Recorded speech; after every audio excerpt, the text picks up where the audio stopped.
बिस्मिल्लाहिर्रहमानिर्रहीम अस्सलाम वालेकुम व्यूअर्स। अच्छा, ये जो है ये एक रेसिपी है पोटैटो एंड फ्लफ़ी एग की रेसिपी, और ब्रेकफास्ट के लिए और पराठा के साथ भी ये ऑमलेट बहुत ही एक मज़े का और अच्छा फ्लेवर रखने वाला रेसिपी है। अच्छा व्यूअर्स, ये रेसिपी जो है ये भी एडिशन है ब्रेकफास्ट रेसिपीज़ ही के एक कड़ी में। तो आइए शुरू करते हैं और देखते हैं ये कैसे बनता है। व्यूअर्स, मेरे चैनल को सब्सक्राइब कीजिए, बराबर में लगे हुए बेल आइकन को प्रेस कर लीजिए ताकि मेरी हर नई आने वाली वीडियो आपको फ्री में देखने में मिले। वीडियो पसंद आए तो थम्स अप कीजिए जी। तो व्यूअर्स, हम अपनी रेसिपी को शुरू करते हैं। और सबसे पहले मैंने 2 मीडियम साइज़ के आलू ले लिए हैं और इनको जो है बॉयल करके फुली हमने कुक कर लिया है। 2 बड़े साइज़ के अंडे ले रही हूँ मैं। 2 चाय के चम्मच चिली फ्लेक्स यानी कि जरफ़ा मिर्च जो इस्तेमाल होगी इसमें। 1 चाय का चम्मच नमक है, लेकिन हम अकॉर्डिंग टू टेस्ट लेंगे। इसके अलावा 2 चाय के चम्मच ब्लैक पेपर यानी काली मिर्च का पाउडर, थोड़ा सा ऑरिगेनो, थोड़ा सा सब्ज़ धनिया, 1 बड़े साइज़ का टमाटर और थोड़ी सी सब्ज़ मिर्चें लेंगे। मिर्च और नमक जो है ये सब टोटली आपकी टेस्ट के मुताबिक है। अगर आपको तीखा वाला ऑमलेट चाहिए है तो आप इसकी मिकदार बढ़ा सकते हैं, लेकिन मैं इसको बिल्कुल ही मॉडरेट यानी हल्की नमक मिर्च के साथ बना रही हूँ। तो नॉर्मल जो लोग खाते हैं और ख़ास तौर पर बच्चों के लिए हिसाब से ये जो है मसाले बिल्कुल ठीक है। तो सबसे पहले मैंने इस सब्ज़ मिर्चों को बहुत बारीक कट कर लिया। उसके बाद टमाटर जो है उसके बड़े थिनली स्लाइस बना लेंगे, क्योंकि थिन जब हम इसको बहुत बारीक वाला स्लाइस बनाएंगे तो जब वो इसके अंदर कुकिंग होगा और ये टमाटर थोड़ा घुलेगा तो वो बहुत अच्छे सा उसका फ्लेवर बना देता है। उसके बाद दोनों अंडों को हम फेंट देते हैं। अगर व्यूअर्स आपको अंडे लग रहा है कि कम है तो आप अंडे ज़्यादा भी ले सकते हैं। उसके बाद जो है आलू जो है इनको हम कट कर लेंगे और इसको भी बारीक स्लाइसिस में ले जाएंगे, ताकि जो है ये मोटा स्लाइस जो होता है वो एक्चुअली ब्रेड के साथ नाश्ते में थोड़ा अच्छा मज़ा नहीं करता।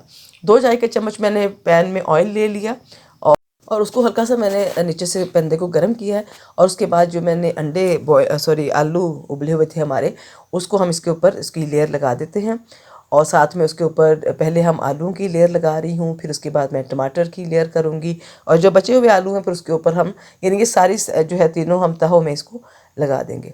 ठीक है। पैन अगर बड़ा होगा तो आप इसको एक ही लेयर में भी ले सकते हैं, लेकिन ये पैन चूँकि स्मॉल वन है तो इस वजह से इसके जो है वो ऐसे ही स्लाइस जो है वो हमें लेयर में लेंगे। उसके बाद जो है जब ये स्लाइसेस लग जाएंगे तो चूल्हा के ऊपर मैं रख चुकी हूँ इसको। आप देखिए नीचे कुकिंग उसकी शुरू हो चुकी हुई है। अब यहाँ पर मैं इसके ऊपर जो है सब्ज़ मिर्ची को ऐड कर दूँगी और थोड़ा सा चिली फ्लेक्स ऐड करेंगे। बहुत थोड़ा मैं इसमें रखूँगी और बकाया इधर ऐड हो जाएगा। उसके अलावा थोड़ा सा ऑरिगेनो, थोड़ा सा जो है सफ़ेद ज़ीरा और काली मिर्च का पाउडर, ये भी हम थोड़ा थोड़ा इसके ऊपर स्प्रिंकल कर देंगे। और आधी जो है चाय की चम्मच नमक इस्तेमाल कर रही हूँ। जो ऑमलेट होता है उसके अंदर जो है वो नमक बहुत अच्छा ज़्यादा हो जाए तो बहुत अच्छा नहीं लगता, इसलिए जो है मैं ज़्यादा नमक इसमें ऐड नहीं कर रही। उसके बाद जो फेंटा हुआ हमारा एग था वो मैं इसके ऊपर डाल दिया और डालने के बाद जो है मैं इसको ढक्कन देकर पकने के लिए उसी आंच के ऊपर रख दूँगी। जब ये सेटल डाउन हो जाएगा तो मैं इसके ऊपर जो है वो सब्ज़ धनिया जो हमने था वो इसके ऊपर गार्निश करने के लिए रखा हुआ था, हम वो डाल देंगे। और डालने के बाद इसको हम दोबारा ढक के पकने के लिए रख देंगे।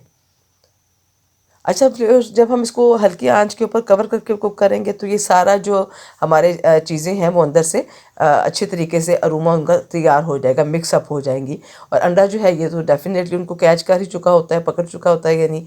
तो ये सब चीज़ें करने के बाद हम इसको फर्दर जो है 2 से 3 मिनट तक मैं इसको पकाऊंगी। इसका मकसद ये है कि हमारी जो नीचे वाला पैंता है वो ज़रा अच्छा कलर में चला जाए। उसके बाद ये प्लेट रखी, प्लेट रखने के बाद मैंने इसको टर्न करना है और हम इसको दूसरी साइड से कुक कर लेंगे। अच्छा, आप इसी तरीके से इसको दोनों साइडों से टर्न करके तो आप जो है इसका कलर जो है जैसा आप चाहते हैं वो ले सकते हैं। मैं स्लाइसेस को हल्के से ऑयल के साथ तवे के ऊपर ही टोस्ट कर रही हूँ और मुझे थोड़ा सा डार्क शेड पसंद होता है ब्रेड का, तो इस वजह से जैसा आपको पसंद है टोस्टिंग आप उस तरीके से कर सकते हैं। ऑयल का मकसद ये होता है कि वो थोड़ा सा उसको क्रंची लेयर कर लेता है। तो अगर आप ऑयल नहीं भी करना चाहते तो आप उसको टोटली स्किप कर दीजिए। लीजिए, हमारा ऑमलेट जो है वो तैयार हो चुका हुआ है और इसको आप पराठे के साथ, इसको आप ब्रेड के साथ जैसे आप खाना चाहते हैं आप इसको इस्तेमाल कीजिए। बच्चों के अगर आपने टिफ़िन में इसको यूज़ करना है तो आप उसके लिए भी इसको इस्तेमाल कर सकते हैं। और ये बहुत ही मज़े की व्यूअर्स रेसिपी है। उम्मीद है कि आप इस रेसिपी को ज़रूर इंजॉय कीजिएगा। ख़ास तौर पर जो हमारे वीकेंड्स होते हैं सैटरडे या संडे, तो उस दिन के लिए ये बहुत ही मज़े का ऑमलेट है। मेरी तो नाश्ता रेडी हो गया, मैं तो अब इसको कर रही हूँ। और ये देखिए इसकी जो लेयर्स हैं, बिलीव करें कि ये बहुत ही मज़े का हमारा रेसिपी थी। उम्मीद है कि आप इस रेसिपी को एंजॉय करेंगे और अपने कमेंट से ज़रूर आगाह कीजिएगा। इसको अगर आप बगैर ब्रेड और रोटी के भी खाना चाहें तो भी ये बहुत ही मज़े की रेसिपी। अपना बहुत सारा ख्याल रखिएगा। नेक्स्ट रेसिपी के साथ आपसे मुलाकात होगी। अल्लाह हाफिज़।